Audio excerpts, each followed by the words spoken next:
आइए आदर्श और अनादर्श विलयन की शुरुआत करते हैं, जो हमारा आज का मेन टॉपिक है। और बहुत ही ट्रिक के द्वारा हम आपको इसको समझाएंगे। देखते ही आप बता दोगे कि कौन आदर्श विलयन है और कौन हमारा अनादर्श विलयन है।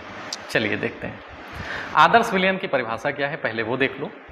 वे विलयन जो सभी ताप और सांद्रता पर राउल्ट के नियम का पालन करते हैं आदर्श विलयन कहलाते हैं।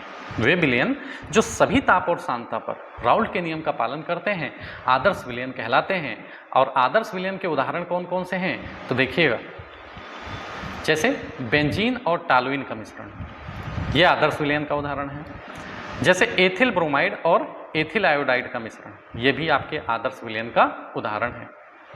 ठीक, आप कहोगे सर देख के कैसे बताएंगे, है ना, ट्रिक बता दीजिए।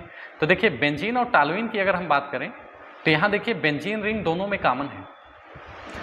अगर उदाहरण में कोई चीज़ कॉमन आ गई तो इसका मतलब वो आदर्श विलयन होगा।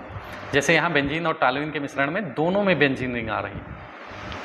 वैसे ही आप देखिए एथिल ब्रोमाइड और एथिल आयोडाइड को हम लोग कैसे लिखते हैं। एथिल ब्रोमाइड को C2H5Br के रूप में लिखते हैं और एथिल आयोडाइड को हम लोग C2H5I के रूप में लिखते हैं।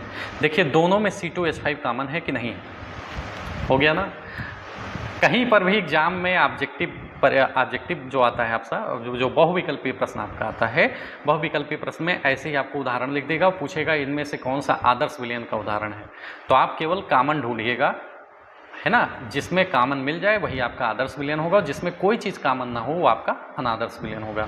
बेंजीन और टॉलुइन में दोनों में बेंजीन रिंग आपको दिख रही है, इसलिए आदर्श विलयन हो गया। C2H5Br और C2H5I दोनों में आपको C2H5 एथिल समूह दिख रहा है, इसका मतलब ये भी आपका क्या है, आदर्श विलयन का उदाहरण है। अब आदर्श विलयन